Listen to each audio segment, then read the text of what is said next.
Good morning, everyone. If we could find our seats. I have a whole bunch of brand spanking new paramedics who'd like to make their entrance.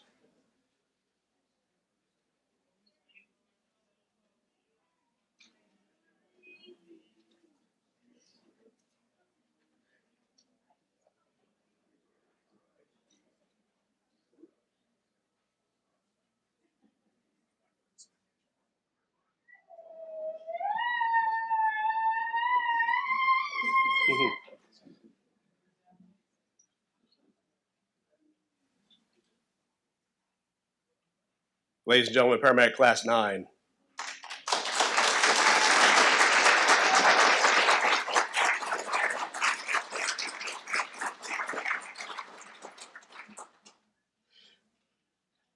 As stated, this is our 9th paramedic class out of our accredited program. I'm going to move us forward into the fun stuff. I'm going to start with some opening remarks by our Fire Chief, Lou Winston.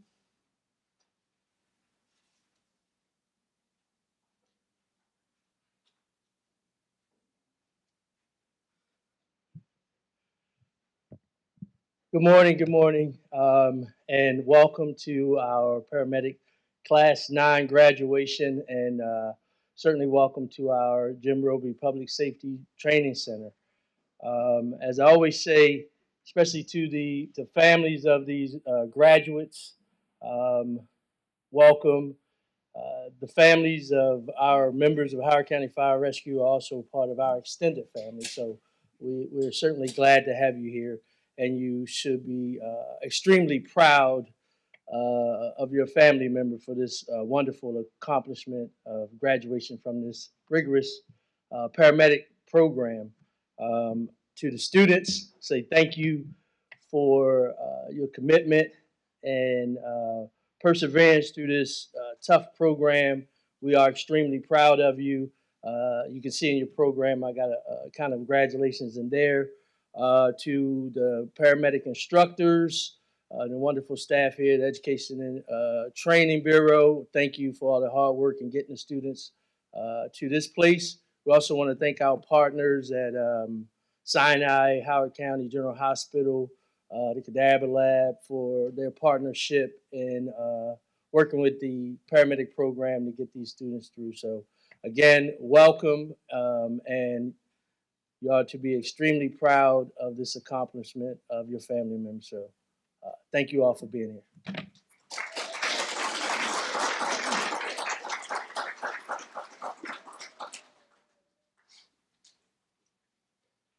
Thanks, Chief. As many of you probably know, in order to make a program like this work, you have to have buy-in from many levels. You have to have the staff that's capable. You have to have a middle management that's capable of coordinating all the resources. And above and beyond that, you have to have a county administration and a department who is willing to not only fund, but also take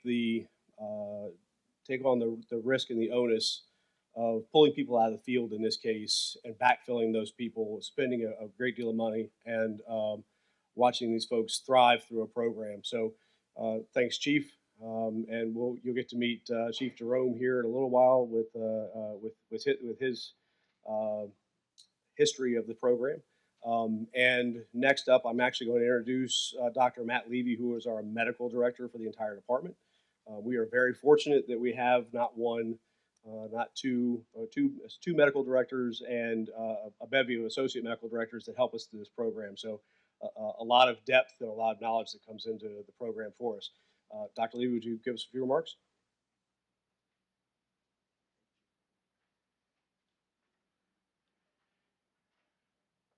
Well, good morning. What a great day. Today is an absolutely awesome day, and it's a day of pride and excitement, of celebration. We work hard. You all have worked extremely hard for the past months to get to this point.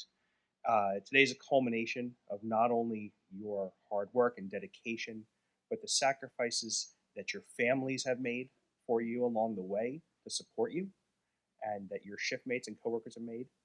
And today is really a milestone day for you in your career. It may not feel like it right now, and it may even feel a little anticlimactic, but the truth is, very, very, very few people in the world start paramedic school and finish paramedic school and get to the point where you're at today. The reality is, you've been given an incredible gift, the gift to help people, the gift to be trusted with people and by people and their families during one of the oftentimes the scariest moments of their life. And that gift is in the form of knowledge and skills and ability and trust. And don't ever forget that. Because what may seem like another chest pain call to you or just another call may be that person's worst day of their life. You didn't get here by accident, and it wasn't easy. But I have the utmost of confidence in each and every one of you and your abilities to be successful out there. And for those of you who aren't familiar with what it takes to be a paramedic, it's basically a miniature version of medical school. We start with the sciences, we start with the labs, we start with the learning and the relearning of the human body's systems. We go through how things should work and how things don't work, and what we're going to do about it. And every step of the way, we have to think about what is the potential life-threatening cause of what's happening. And the people sitting in front of you today have mastered that ability and join an amazing team, an amazing network of emergency health providers who are ready and able to grasp people and help them from the moment of what could be a very, very serious situation. So on behalf of all the physicians involved in the program, myself, Dr. Margolis, Dr. Garfinkel, Dr. Perline, who's able to join us today, and the many physician preceptors, we want to extend our congratulations to you. We want you to know that you wouldn't be up here today if we did not trust you with our own lives and the lives of our family members. And we don't mix those words or use them lightly. So congratulations, enjoy the moment, and remember, now is when the real learning begins. Thank you.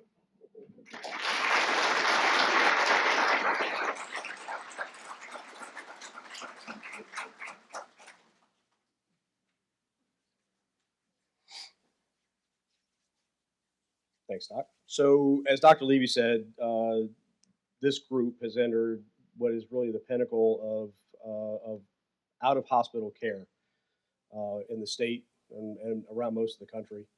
In order to get those folks, these fine personnel to that level, you have to have someone who, one, wears that same patch or a higher level of care, like our docs or nurses. And then you have to have somebody that is capable of conveying that knowledge to the group. And if you know anything about teaching, it's more than just, here are the facts, learn the facts, study the book, here's your worksheet. No, each one of those individuals up there has their own way of learning.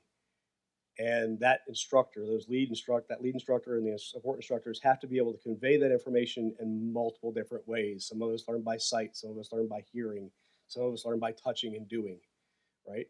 So an optimum instructor can do all of those things, or do most of those things. So the next person I'm going to introduce is Dr. Robey May.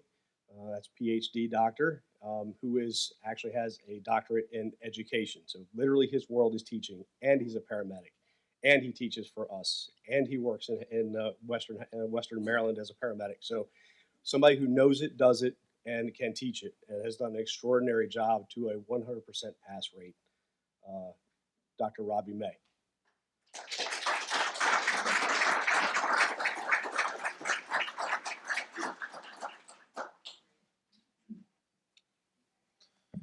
For those that have ever been in my office, you'll have noted that I have several different bobbleheads of presidents of the United States that I look to for their leadership, their policy, etc. And so as I was preparing this speech this morning, I was thinking about that.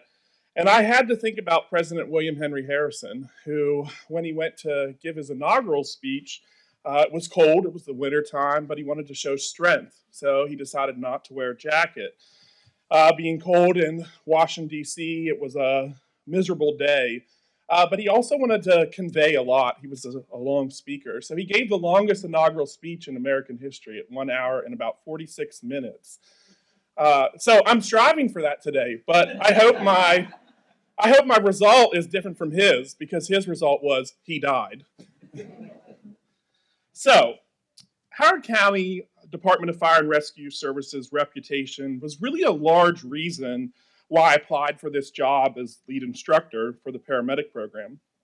For years, this department has led the way in many facets, but especially in EMS through progressive thought and next generation initiatives such as high performance CPR, their RSI program, more recent things like the IV pump and the introduction of ultrasound in the field. The opportunity to work with a team to educate individuals who truly have a clinician mindset with a department that puts an incredible level of resources into education was something that I really just couldn't pass up. Knowing all of this, I wasn't really sure what to expect in February 2022 when I walked into this classroom for the first time and met Class 9. I was sure they would be top-notch students. I remember that day vividly. I had gone back and forth in my head on just how hard I should lay down the law, thinking back to some of the unruly EMT classes that I had taught in the past. When I walked into the classroom that day, I found an attentive and quiet group. You would have thought that 13 years of teaching high school would have taught me that that's always a deception. 2 days later, when we were doing their first lab, reality came crashing down when I had a room full of students with sharp objects, IV catheters, sticking each other, and from across the room I heard one student, who I will not name publicly, yell, "Help, help, somebody help," while another student was bleeding out onto the table. God knows this class has been many things, but quiet has not been one of them. I've always told people that while my doctorate was a lot of work and challenged me in many ways, the hardest thing that I've truly ever done in my life was earn my paramedic.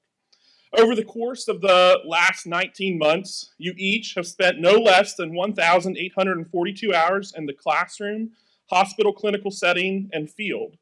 On top of that, you also worked an additional 1,008 hours.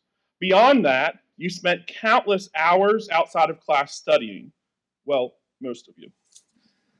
In short, you have dedicated an incredible portion of your lives to earning that patch.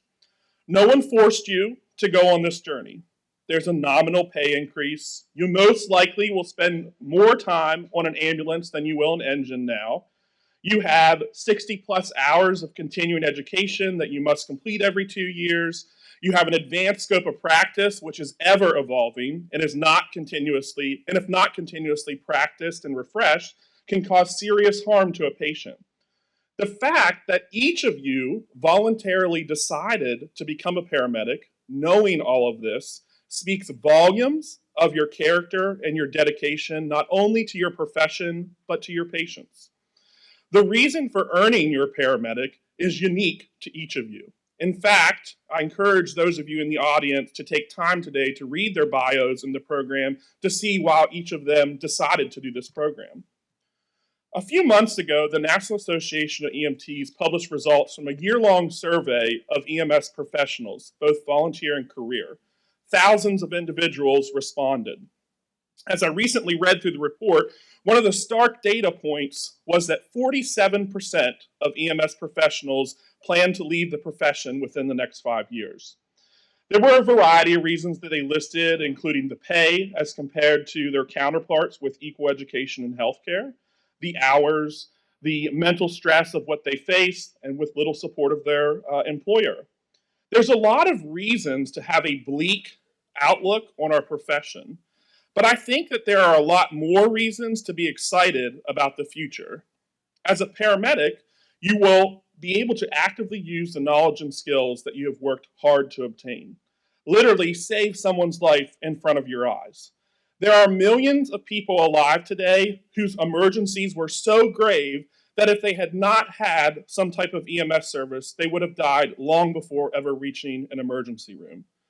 The life-saving work of paramedics is absolutely essential. And in a few decades that they have been around, our scope of practice has continually increased that we might further that mission of saving lives. I see a bright future where this will continue, where technology will continue to enhance the treatment that we can provide our patients, where whole blood is utilized on our most sick trauma patients, where ultrasound is utilized to recognize internal bleeding early and get patients to an OR quicker, and where paramedics continue to remain skilled practitioners of intubation in less than ideal circumstances. No matter where you work in this profession, you will undoubtedly work with people who create their own misery and actively work to make others around them miserable as well. To them, it's just a job, maybe an easy source of a decent income, and they have no desire to do any more than the basic functions of their job. They have no desire to enhance their knowledge or get any better at their job. If you let them, they will suck the energy and passion that you have for this job right out of you. When you combine that with the things that we see on scenes, things that no person should ever see, the shifts that where we have little sleep, and the ever-increasing demands that we are placed under, you can easily become broken. If I can give you any advice today, it would be to absolutely not let that happen. Surround yourself with like-minded people who are passionate about what they do and want to get better. Continually work to get better by staying current with the latest research via things like Twitter and podcasts. Take up the extra educational opportunities that present themselves, like the new Doctors Are In by our Office of the Chief Medical Officer. Don't bury the trauma that you see in the experience, letting it wreak havoc on you and your family. Find healthy ways to build resilience and process that trauma you see at work, be it traveling, exercising, meditation, cooking with friends, volunteering at an animal shelter, singing karaoke, or building Legos. And you know what? As someone who took way too long to finally do it, but it is now incredibly grateful for myself that I did, talking to a therapist is completely okay, natural, and will make you feel better. You are incredibly lucky to work for a department who is one of the very few, not just in the state, but in the nation, to invest in the mental health of its people. I firmly believe that the hiring of our new behavioral support specialist is a game changer and another example of how this department is paving the way for other departments. Utilize that resource. Utilize your peer support team. And if you don't want to do either of those, come to me or anyone else on staff to help you be the best version of yourself. All of this is me reminding you that you have worked incredibly hard and sacrificed so much to get to this place today. Don't throw it away by letting others or your own internal dialogue destroy that. I want to end by giving you a few pieces of advice that I've thought about. Standing up for what you believe in will come at a cost. You'll have to sacrifice, but it will be worth it. In fact, there's an old Irish parable about a man who arrives at the gates of heaven, and St. Peter says to him, "Of course, you can come in, just show us your scars." And then the man says, "But I have no scars." To which St. Peter replies, "What a pity. Was there nothing worth fighting for?" Be joyous and don't take yourself too seriously. So much of our debate today involves screaming, yelling, and clicking enter on a post.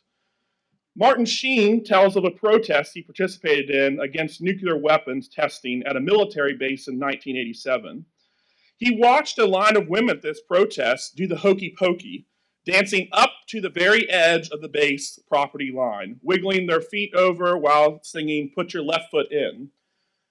He thought to himself, protest with lightness, not anger, and that really changed how he thought about making change.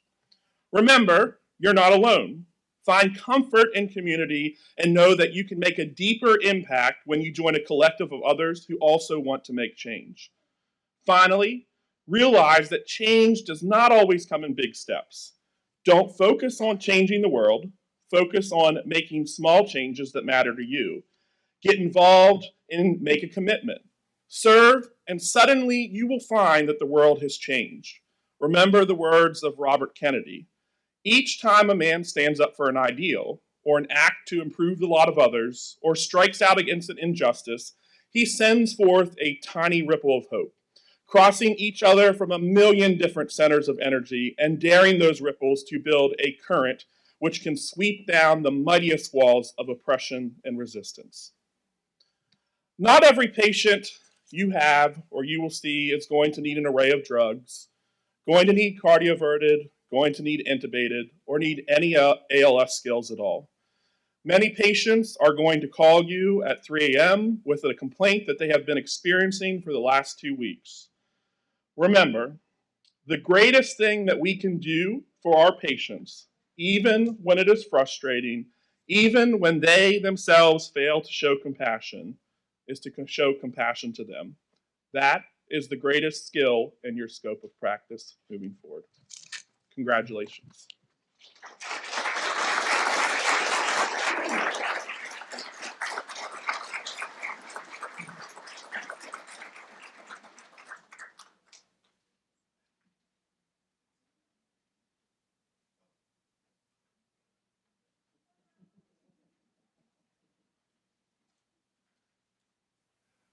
I told you I was going to go an hour and 45 minutes, and I meant it.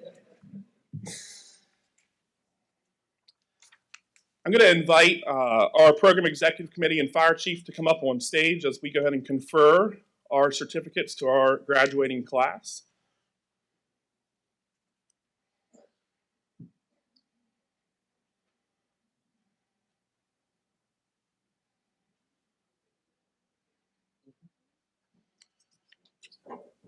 While we're getting set up here, what we're going to do is call the students in alphabetical order. They will receive their certificate from the fire chief, and we'll pause for a moment. So if anyone would like to take pictures, please feel free to do so. It's a special moment that you'll get once in your life. So students, do not run across the stage. Let people take pictures.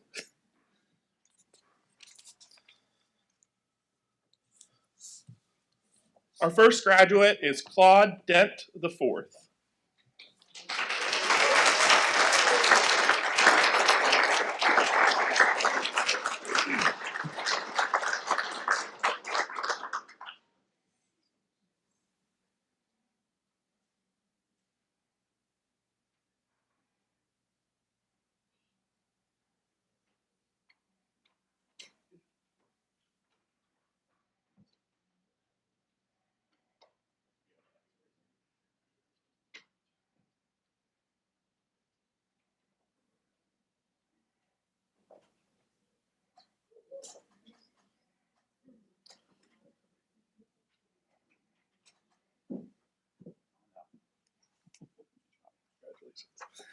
Michael Fields.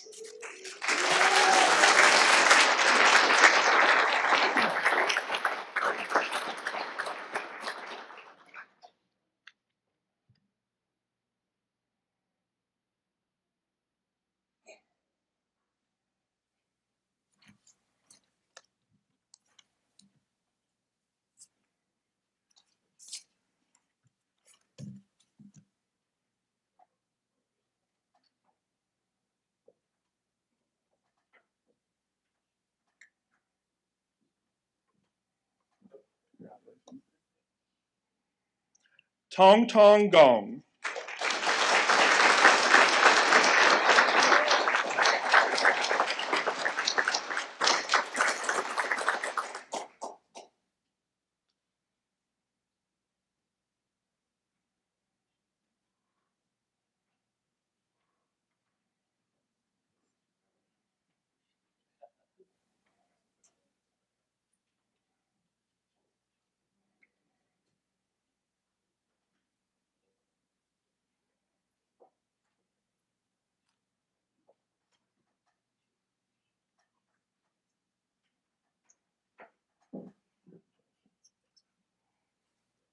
Jason Grant Sr.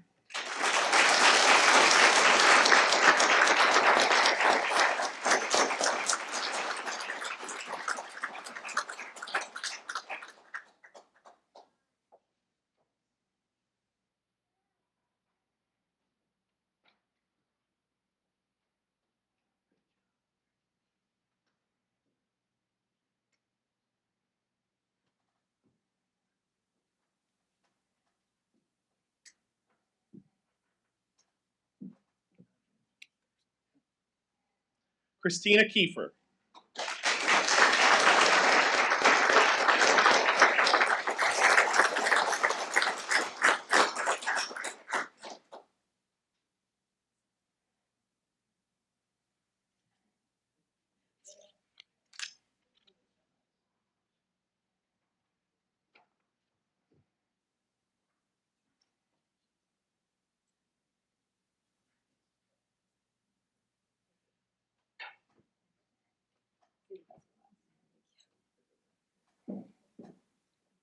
Thank you, sir.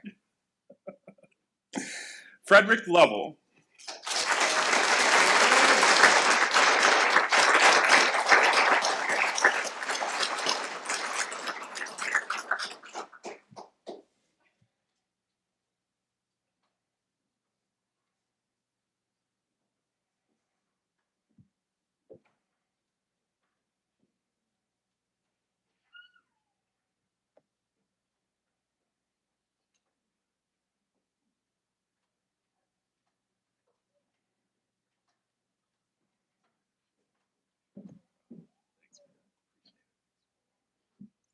Jan Arthur Chamo.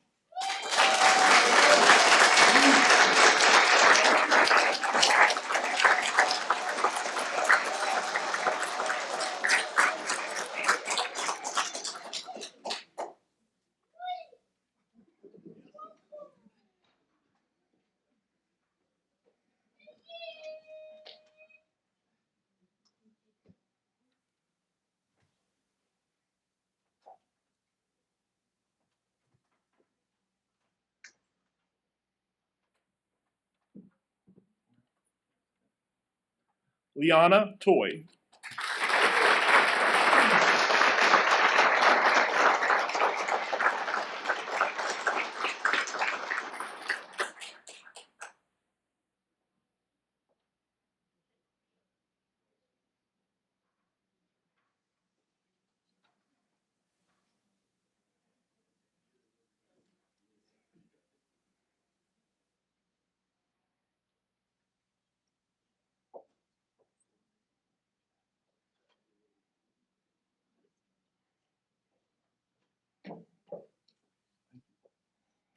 Congratulations to Class 9.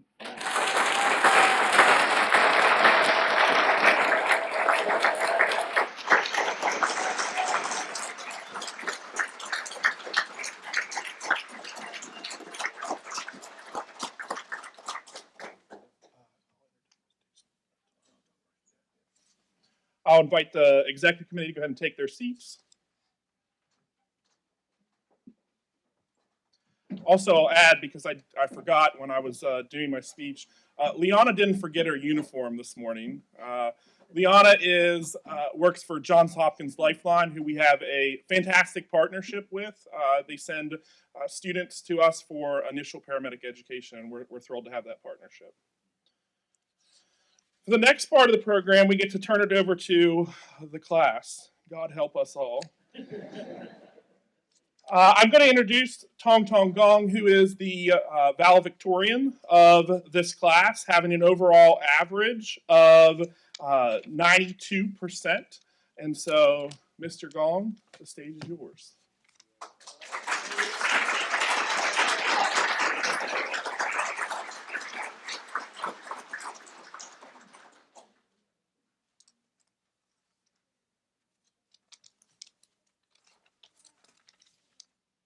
Good morning, everybody. Thank you to everyone for coming out. When I was listening to Robey speak, I actually got really nervous because he said a lot of things that I'm saying as well. So I apologize ahead of time for being not creative. So I'd like to start off with a couple of thank yous. First and foremost, I want to thank my family for allowing me to be the best I can and supporting me the whole way. I want to thank Chief Winston, Chief Jerome, Chief Leonard, Chief Hummel, Chief Smeltzer, Chief Shannon, Chief Sabat, and Captain Cohn, as well as many other members of the command staff who have played a role in making this program a success. I want to thank Dr. Levy, Dr. Margolis, Dr. Garfinkel, Dr. Call, Dr. Perline, and the rest of OMD that provided guidance and invaluable instructional support. I want to thank all the paramedic preceptors and the field personnel who have supported us as we've been precepting in the field and accommodating us in everything that we need. I also want to thank Mike Johnson, Scott Paul, Captain Gerber, and many of the other adjunct instructors that helped in sharing their wisdom with us throughout the program. Thank you to Don, Lieutenant Fogarty, for coordinating all the moving pieces of this program. A special shout out to Lieutenant Fogarty for coming into his position and really going above and beyond to help make our lives easier as students. So thank you, LT. And a big thank you to our lead instructor, Robey May. I was very nervous coming in because Robey was not involved in the program before we had applied. All I really knew about him was that he came from Western Maryland, and by Western Maryland, I mean West Virginia in spirit and Maryland in name. But Robey really was a blessing for our program. Everyone in the class, I think, can speak to his wealth of knowledge and experience, as well as his ability to teach. And he has a tremendous dedication towards the success of his students. So thank you, Robey. Class 9's first day of in-person instruction was on February 22nd, 2022. I remember that first day because we all knew each other a little bit before coming to class. You know, we had all worked together once or twice before, so we kind of knew, we knew each other. So I knew what to expect coming in. I already knew that Christina was going to be loud, and Claude is going to be Claude, you know. But I learned a lot of new things about my classmates throughout the program. Arthur is royalty, and he acts like it. So if you ever want to get in contact with Fred, don't send him an email. Robey didn't name her, but I'm going to put her out there. Liana likes to bleed, so don't practice IVs on her. And Fields is seriously smart.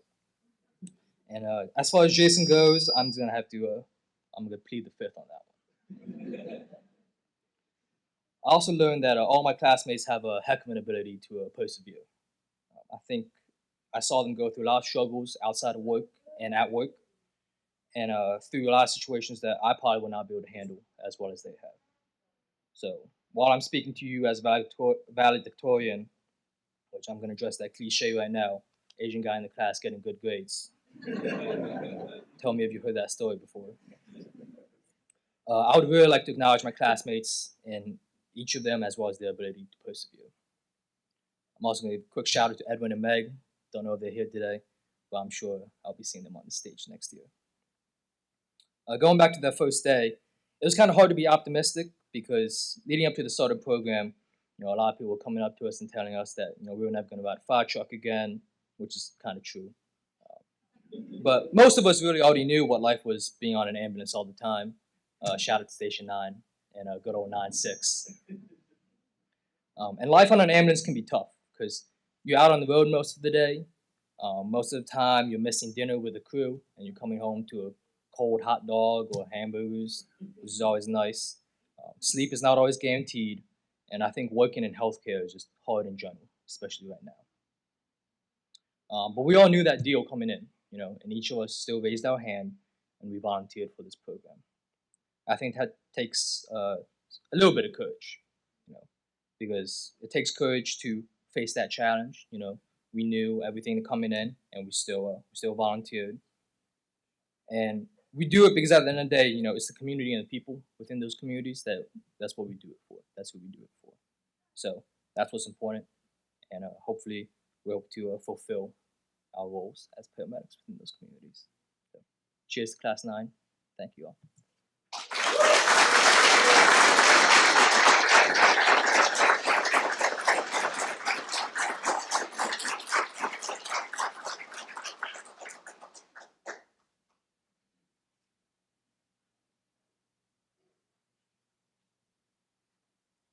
So one more time, a big congratulations to Class 9.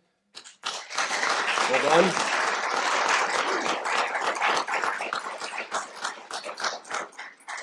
So a little bit later on this afternoon, we actually have another celebration in the same room. But before we got to that, we wanted to take a minute to recognize how we got here.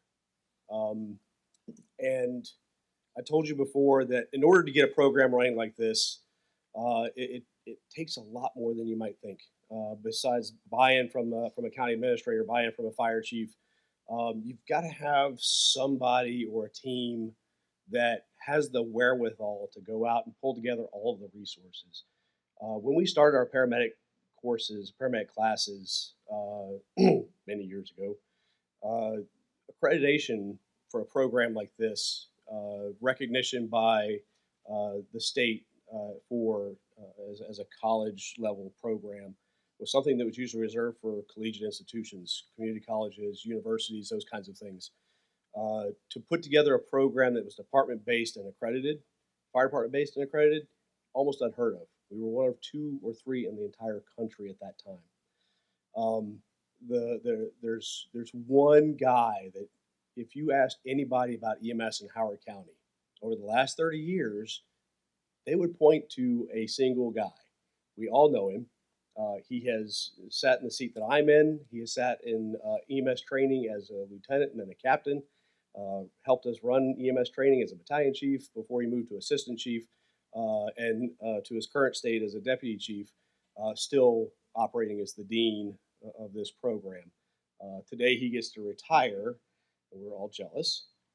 But what we wanted to do was we wanted to put together a little something for Chief John Jerome that recognizes him as a founder of this program, as an instructor of this program, and retiring as the dean of this program. Chief, if you wouldn't mind coming up.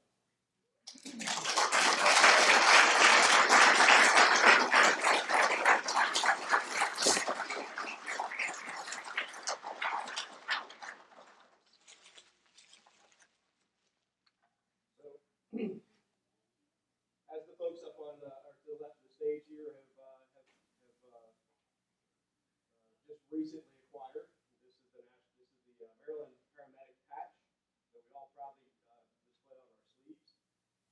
The first one of the first paramedics in this county was Chief Jerome, who picked up that ball and ran with it and has been an educator and mentor for 30 years in Howard County Fire and Rescue. Chief.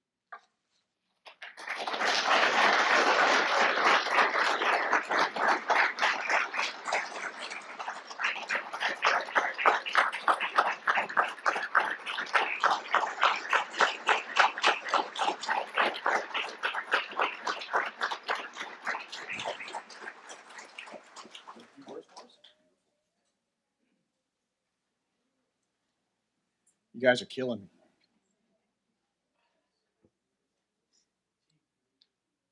I will eventually. thank you for this. Uh, Clearly, I was not the beginning of paramedic education in Howard County. There was many who came before me. Uh, Sergeant Ken Brown is one for sure that came before me. We had done paramedic programs before this program. They were usually bridge programs because in Maryland at the time there was like an intermediate level of provider that we were bridging up to paramedic. Dr. Kevin Seaman, our medical director before Dr. Levy, also very involved in that education. So there was clearly others. Chris Scheimer was one of the ones before me as well. So, but I do appreciate the thought and the gesture and certainly the recognition. And I would say thank you. Am I to just roll into the closing remarks? Is that what? Okay. Well, I don't have a program open, so you got to give me a second. So I don't have my glasses, so if I start to lose my place and ramble, Dr. Margolis, raise your hand and I will try to refocus. So the point of today is to gather and celebrate Paramedic Class 9 and the graduates therein. When they signed up for this program, I think all of them would agree, they probably did not realize everything they were getting into. They might have had some suspicions, but I bet they discovered a lot of things along the way. This educational program, as you have heard, is unlike anything else we do in the fire department. It's long, it's intense, it's academically challenging. The material is quite advanced, as Dr. Levy attested to. It's filled with high pressure testing moments all along the way for both knowledge and performance. And not everybody makes it. So not everybody is successful in this program. When I was jotting down what I was going to say today, I started thinking about how to best describe this paramedic program in terms of its level of difficulty. So I'm a little old school, so of course I went over to the bookshelf and I got the thesaurus off the bookshelf and I started looking, oh, let me see what I can get. So I came up with a list of words and I wanted to actually see if the graduates agree with some of these descriptors. So if you like these descriptors for the level of difficulty of the program, just give us a raise your hand or a something. I don't know. Grueling, grinding, demanding, exhausting, laborious, strenuous. I don't think about it as strenuous, but taxing. Perhaps my favorite, arduous, tough, tiring, formidable. My second favorite, punishing. Right? And I have to say that probably the one that, for me, no picnic, which I thought was a great one to be in the thesaurus. But what wasn't in there was worth it. And I hope that looking back on it, you're all able to say, worth it is definitely the descriptor that I would say about this program. So today we celebrate with them that now these well-described program trials and tribulations are behind them, relegated to one of those things that did not kill you and thus made you stronger. And we are very proud of each of you for that. Not to be a total buzzkill, but along with some of the theme of my previous speakers, which, Tong Tong, if you're the last speakers, what you call that is a theme after, they've stolen all of your topics. But I'm here to tell them that the hard part is just starting. As Dr. Levy indicated, their learning has just begun. You see, these graduates have voluntarily committed themselves to an entirely different role in our department. It's a role that is hard. It takes work, it takes attention to detail, it takes grace under stress and pressure. It takes a steadfast commitment to being self-aware of your own limitations, your missteps, working to improve yourself, to learn, to constantly strive and refine your practice, even if you're dog-tired and you want to go to bed. And that happens. You are now the community's conduit for advanced emergency medicine in the streets. your shift mates, you will now be the subject matter expert on anything medical. On incidents, you're not only expected to know and understand and implement a myriad of complicated medical decisions and procedures, you're expected to lead others in that effort to deliver that medicine, and often to do so in environments that are very challenging. Medicine that is every bit as advanced as would be received in an emergency room from a staff of nurses and doctors in well-lit rooms with patients on elevated stretchers where you're not hurting your knees or your back. Except it will be you making those critical decisions. It will be you performing the advanced procedures, whether you're in somebody's living room, a grocery store, a school gymnasium, or in the middle of the road at night in the rain. Those of us that have come before you can tell you there will be days when you ask yourself, why? Why did I choose to become a firefighter and a paramedic? Life was so good. The work days are longer, they're busier, the nights are shorter, the paperwork is more extensive, there's less free time to spend on your own training, your preparation for promotion, even for eating dinner. You have committed to a harder job, and you will at some point ask yourself, why the heck did I do this? You may have already realized at least some of the whys why you did this. You no doubt realized how professionally fulfilling being a paramedic can be, the challenge of maintaining increased knowledge and technical skills, the opportunity to be more involved in challenging incidents, the chance to bring critical skills to others in their time of need where they need them most, the challenge of providing quality medicine in those difficult environments that we've already mentioned, the chance to lead others while doing so. But what you may overlook, and I think what I overlooked for the majority of my career, was the importance of being in service to others. We in the fire department very much enjoy the goodwill and trust of the community. The public trust is generally given to us by default. It seems to be implicit. It exists automatically. It even seems to be independent of how well we really do when we get there. This is notable and pretty unique. Due to the confidence of others in us, our simple presence brings relief to those who are having emergency. But to keep this trust, we must be careful and diligent in our efforts to be actively earning that trust that is given to us at all times. What you may not realize is that your role as a paramedic, as the conduit for providing that emergency medicine to those in need wherever they are found, is a big way that we earn that level of trust every day on a daily basis. To illustrate this point, I'm going to tell a short story. It will not be an hour and 46 minutes long. Margaret Mead was one of the earliest American cultural anthropologists to apply theories and techniques of modern psychology to understanding culture. She was a professor at Columbia University and was awarded the Presidential Medal of Freedom for her life's work in 1979. Years ago when teaching, Dr. Mead was asked by a student what she considered to be the first sign of civilization in a culture. And the student expected Mead to talk about fish hooks or grinding stones or some primitive tool that had been excavated. This would be in line with a famous scene from Stanley Kubrick's 2001 Space Odyssey where the dawn of human civilization was marked when the archaic early human raises a femur bone and slams it down, use it as a tool. Its first time being used as a tool.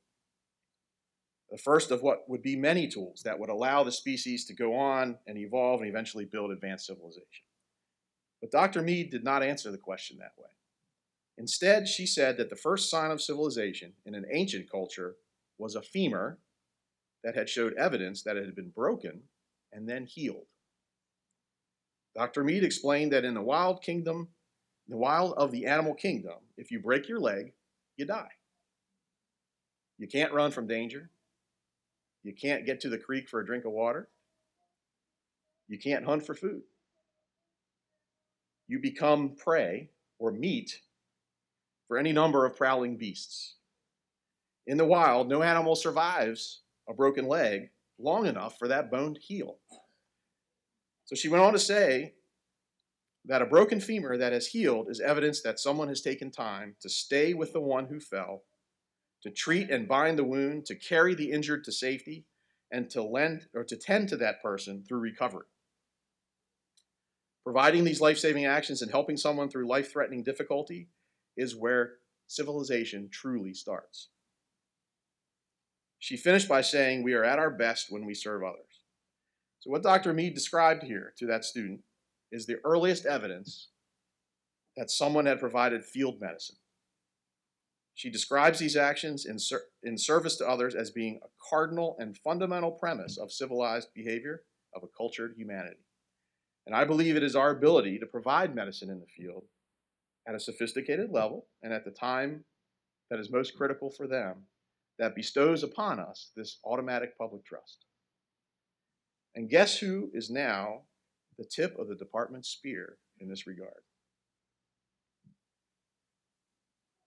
So on that day in the future, when you find yourself asking why, you're sitting there in the fire station kitchen, eating your now cold spaghetti and soggy garlic bread, having missed dinner, or as you sit in the back of the medic unit, cleaning and restocking after that last messy critical call when everyone else on the shift is screaming at the TV during the big game, or when in the middle of the night you observe from the watch office as members of the engine crew sleepwalk to the bathroom as you sit and finish up your patient care reports. Remember, one of the reasons you're doing this is because it is you who is actively earning that sacred public trust for the rest of us and for the department. You are our best foot forward, and you are in the lead. So we know that what they've decided to do is hard, and I'm here to tell you that it is, but I'm also here to tell you that it's worth it. I look back on my career and being a paramedic exponentially enriched my experience. It amplified the difference I was able to make for others, and I predict it will for each of you as well. So embrace the hard, the rewards will follow. Congratulations again. Thank you for your exceptional commitment to this department and to the citizens whom we serve. So everyone, please join me in one last round of applause for the graduates of Howard County Department of Fire and Rescue, Paramedic Class 9.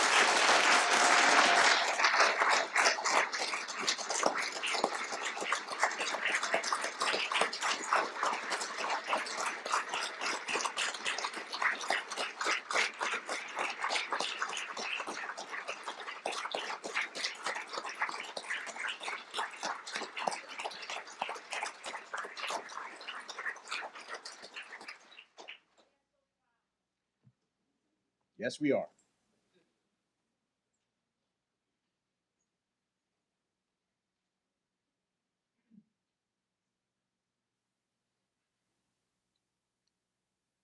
Well, okay. I put my tissue down. Thanks, Chief Jerome. Couldn't have said it any better, and it really does sum up our world and what we continually strive for. That concludes the graduating ceremony. Please feel free to hang out. There's a cake out in the front lobby that we'll be serving up with some light refreshments. There's a banner across the side wall there if you want to take pictures with your loved ones or with groups, by all means. We've got the room until about 11. Thank you.